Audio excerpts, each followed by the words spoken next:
real quick. Boom. The brother Irv Gotti. Shout out to the brother Irv Gotti.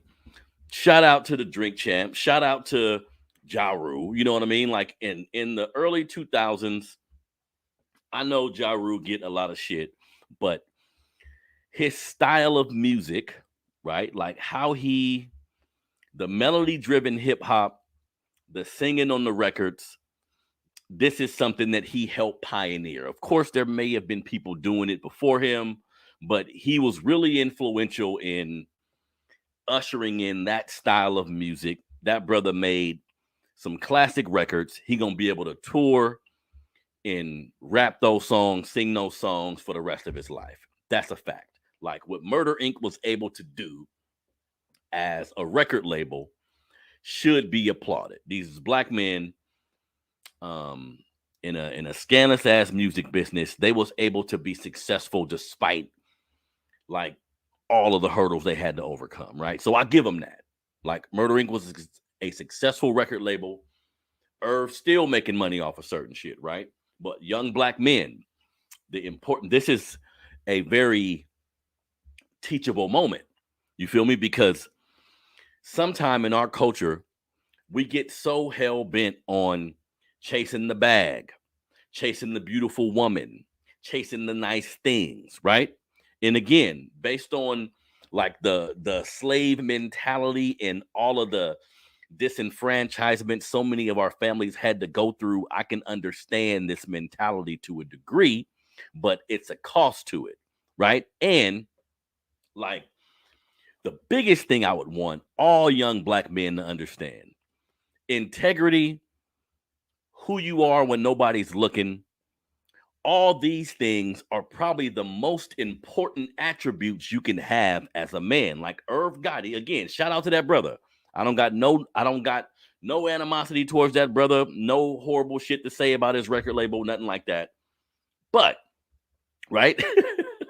But he is a prime example that, one, having money, being successful financially, like people in society always try to talk about this in different ways, like money don't make you happy, all this kind of shit. Well, it's really based on who you are as a person. If you're happy with yourself, money can make you happy. If you're happy with yourself, if you're happy with who you are inside, who you are as a person, money can just elevate that. You're happy with your family, you're doing good with your family, you're an integral person with your family, you treat people the right way. Money will elevate that. You'll treat people better. You'll have more resources to do all the things you think about. Money is a great fucking tool. It's a tool, though. You see? Because watching Irv Gotti on this Drink Champs interview, it was evident that money doesn't change who you are as a person, though. Like if you got a little sucker in your blood, you feel me? If you got a little, you got a little. You got a little lame juice in your blood, that shit's gonna be there. You see what I'm saying? Because this man, again, being on a show where you speak about a woman you used to have sex with 20 years ago. Now, if I understand, because for one, none of us knew about it, right? Like it was rumblings about what was going on. None of us knew about it. None of us needed to know about it, right? So on the show, if you bring it up briefly and then keep moving on, that's one thing. But he was harping on this situation, which lets you know money don't change who you are internally. If you are seeking validation, if you are seeking attention, if you one of these kind of niggas, money not gonna change that. Because Irv just signed some type of deal where he getting 300 million. 100 of it is for him, 200 to go into future endeavors. I think for his masters or something like that. This is amazing, right? To me, you should be on the show talking about that. You should be on the show talking about explaining to kids how you were able to broker a deal like that, explaining to the kids how much work you had to put in to put yourself in the situation where you could do some shit like that. But no, he wants to spend an hour and 15 minutes talking about Ashanti. But one, like I said, money don't change who you are internally. He's a prime example of that. Two, like we need to and I'm gonna talk about this a little bit later too, but we need to start re-examining how we feel about shit, like how we feel about disrespect, how we feel about getting heartbroken by a woman, right? Because this just sounds like a heartbroken nigga. He just sounds like he heartbroken. You know what I mean? I think Nori probably allowed him to talk about this a little bit longer than he should have, but this was a bad look, right? Everybody getting on Ja Rule about not stopping it, quote unquote. And I do think he may could have said a few more things, but he tried. He did say, hey, don't call him a bitch. He was trying to reroute it, but I would have spoke up a little more and brought up something else so we can start going in a different direction. You know what I mean? But seeing Irv's energy at the time, he probably would have came back to the Ashanti shit. You see what I'm saying? So class, integrity, like the man code, money don't change none of this shit.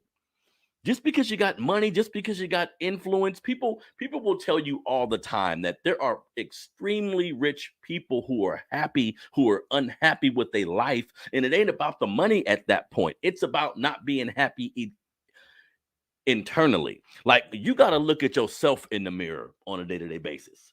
Fuck how much money you got. Fuck how much access you have to things, because at a point, money is just giving you access to things. Like nice things, trinkets, people come around you because you got money. But if you're not whole internally, like if you don't know who you are, if you wouldn't be the same person without money, then you find yourself in situations like this where it's 20-something years later and you talking about a woman you had sex with who, by the way, it's like hella levels of disrespect to this. What if she's in a relationship right now? What if she didn't want motherfuckers to know? What if she in a position where she like, that was the past? I don't want nobody to know. And for the record, I was still a avid hip hop fan at that time. Their relationship wasn't public. It wasn't public knowledge. They weren't on the red carpet together, right? They weren't on the red carpet together. They weren't hand in hand. They didn't do interviews together talking about their love. So why would you do some sucker shit like this? Why? Because it's internal. This is the internal problem this brother is having. And this is days after announcing he just brokered like some $300 million deal. This should be the conversation. You should be explaining to kids how you were able to put yourself in a position to broker this kind of deal, but you want to spend the hour being Bootsy talking about this goddamn girl. See? And to me, he would have kept talking about it if Nori didn't try to like reroute it into other shit. But young black men just know, because we got a culture of young people that's just chasing the bag, chasing the money, making sure like money is over everything. And I'm telling you, family, you got to get rid of that shit. You find yourself in horrible positions when you look at finances that way. Because for young street dudes, you can wind up dead. You can wind up in jail. You can wind up just in a horrible situation that you can't get yourself out of. Or you can wind up like this nigga and be a sick puppy. You know what I mean? Where a woman just turns you down, basically. A woman says, I'm cool, I ain't fucking with you. And this is your response. See? So, again, I don't have any negative thing to say about Irv like that or Ja Rule, but it's funny to me, though. Because also something I don't like, right? A lot of times in hip hop, we got adjacent street niggas. Let me tell you what I mean by that. We got dudes who may have grown up in the hood or around the hood. If you black from certain areas, you're going to bump shoulders with a lot of people. You're going to be around a lot of shit that can be happening, right? But too often, these niggas confuse that for their personal level of participation. I'm tired of seeing dudes who are hood adjacent, who are street nigga adjacent, who find themselves in situation, and all of a sudden, when they're talking about, yeah, we had the guns, or yeah, we had to do this and do that, nigga, you probably wasn't doing nothing. See, I don't respect that. It's too many times in hip hop, we have certain rappers who get themselves into some shit, and then because they got homies who tough, or in his case, he got Supreme or some certified gangster nigga who right there with you, helping you out. Well, you can call it a friendship all you want, but a lot of times that's extortion, family. Like, extortion don't look the way it do on TV all the time. It ain't just an aggressive ass nigga coming up to you telling you, hey, you gonna pay or else. Sometimes he comes with a handshake. Sometimes he comes with prior knowledge of a friendship y'all may have had. Or you guys may have known each other in passing. You see what I'm saying? But we will be lying, or I would be remiss not to mention how when everything happened to Irv and them, they were using Supreme as like a muscle factor. This is what I witnessed. This is everything we were seeing about the situation. They used that man as kind of like a muscle factor. And then when the feds came, it's like, hey, I don't know what's going on. And granted, I don't like when the police get involved with any of our brothers. I don't trust those organizations and trust them to be 100 when it comes to how they proceed to do things. But you gotta stay the fuck away from certain type of gangsters if that's not you. See, you can't get the cachet of this man's street presence based on just by proximity. Like, I don't like that. I've seen too many times in hip hop when niggas do something, they'll say something, and when it comes time for action, your homeboys is handling it, or the gangster around is handling it. You know what I mean? And this was a bad look for him, but I revert back to watching them in the early 2000s, right? Watching them in the early 2000s, watching how 50 Cent had them niggas shook. And my personal opinion, because you don't have to be a stand-up man to fight for yourself or to represent yourself. Like, just because you wasn't in the hood shooting and killing niggas don't mean you ain't a man who gonna stand up for what's right. I get that. But all too often, rappers, people in the industry, they like to become cool with niggas who in the street. You too old for that. You too old for that. You in your mid-20s, 30s, it's too late. Them niggas been doing what they've been doing since they've been kids, little kids, 12, 13 years old. That's when you get involved in that lifestyle. Not at 27, not at 30-something. See? So when we got these rappers, we got Lil Wayne, we got Chris Brown. Look, there's two things going on here.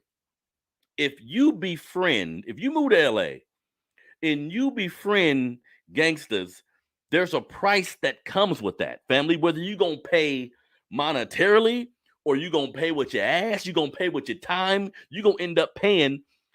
A smart man will tell you to get the fuck away from that shit, because you can be cool with people, right? A lot of us grew up in the hood that wasn't involved in street shit, but we were cool with the dudes who was. That's a quick conversation, though. It's, what's up? How you doing? Yeah, we can chill for 5 minutes, then we out, right? You stay around that shit. You show up at the club with them. You show up in spots with them. People going to start associating you with the same shit. That's a bad look. And that speaks to your level of integrity. That speaks to your level of manhood when you in a position where you feel you need the support or the protection or the whatever from another group of men. Like I said, a lot of times I see rappers get in this shit with people and then they think they hard because they had homeboys that went and done some shit for them, or somebody that just respects you because one, you paying, or two, you just come from the same neighborhood. That don't mean you tough because you got motherfuckers putting in work for you. That don't mean you tough at all. You see what I'm saying? I don't respect that. I don't respect dudes that come from neighborhoods like that. If you're not willing to do what you just sent him to do, I don't respect you at all. So this could just be karma. Like, listen, this is another reason why I like podcasts and I like these avenues, because we need to hear people talk. If you talk for long enough, I'm going to know what you about. You see what I'm saying? That's why I watch certain interviews. That's why I tap into certain. Of course, sometimes it's entertaining, but it's telling too, because Irv, that was some sucker shit. Bottom line, an hour and a half speaking about this woman, calling her bitches, being disrespectful. She's not there to defend herself. It's a room full of men. This is all awkward behavior. But it shows money can't unlame a lame, and that's a fact, and that's truth. So young men, quit chasing money. I talk about this all the time. Chase your purpose. Or like my brother Jermaine Moore say, don't chase your purpose. You got to just live your purpose. You see what I'm saying? Everything else gonna work out for you. But I tell young people all the time about entertainers, about rappers, people who we see as quote unquote influencers. That don't mean these niggas is cool in real life. That don't mean it's a person you'd want to hang around with in real life. Sometimes he just a dude with money. You may get around some of these dudes and be like, damn, he kind of bootsy. He kind of weird even. You know what I mean?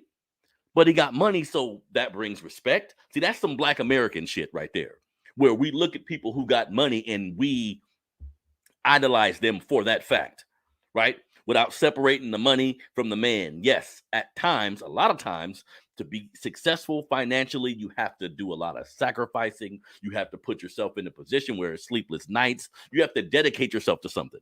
That's the part that I respect. Dedicating yourself to something and being successful at it, I fuck with that. But just because you do that, don't mean you cool. Don't mean it's somebody. Don't mean you somebody I want my son to be like.